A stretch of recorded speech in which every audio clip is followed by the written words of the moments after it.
Notice how it's kind of sitting down in an indentation, like it's sort of countersunk into the floor tiles. And I'll draw a line around it real quick so you can see what I'm talking about. The block is sitting in a platform that's built for the block that's an inch or two deeper than the floor surface itself. This block that we saw before is also sitting in one. Here's a closer look at the bottom. You can see that it's sitting in its own kind of countersunk square. And this area that we were talking about earlier, where most of this big floor tile has been cut away to make room for this hole is also surrounded by a slight indentation, indicating that there probably used to be a giant column here.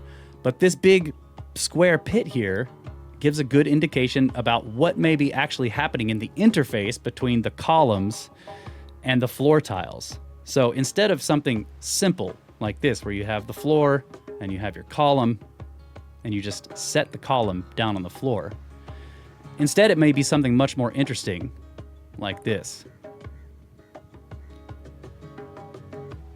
where the block is actually socketed into the floor. That block, once you put it there, it's not going to move, right?